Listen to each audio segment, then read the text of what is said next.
And it's great to see that nice smile you got, too. Yeah. Because Lord knows Ned did not have one. No, he didn't. He was shot in the face by old Brewster last time their paths crossed, and so we had to create all these busted teeth and prosthetic, and it was wonderful to work with, yeah. Yeah, because you just kind of looked at it and it's like, wow, Barry. And it's funny, of course, you play Ned Pepper. Right. Dare I ask, relative? Well, you know, I basically pulled Ned from deep in my bloodline, from my outlaw in-laws. Right.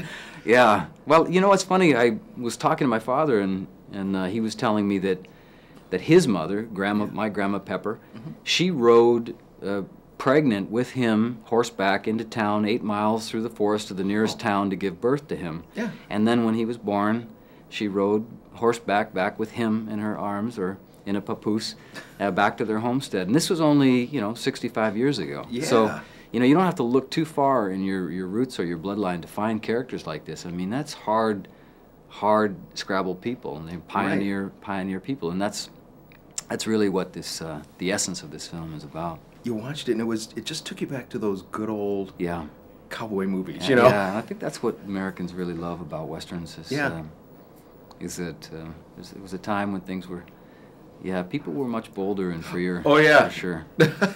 I think that's what Lucky Ned loves about little Maddie Ross. She's just so bold, and she doesn't, varnish her opinions, and she shows no fear in front of him, and so he honors his fair deal with Rooster and sets her free.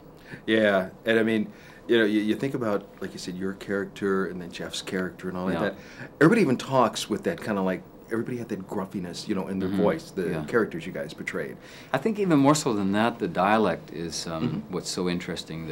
This dialogue that is so authentic that Charles Portis created. It's sort of like this American Shakespeare almost. It has a rhythm and a musicality to it. It's really beautiful, and that's what I love about the film. Right. Just hearing that odd sense of rhythm and structure, and it's beautiful.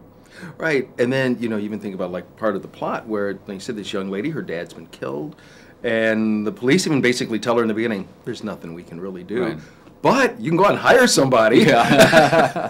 Frontier justice. That's right. Yeah. That's right. Yeah.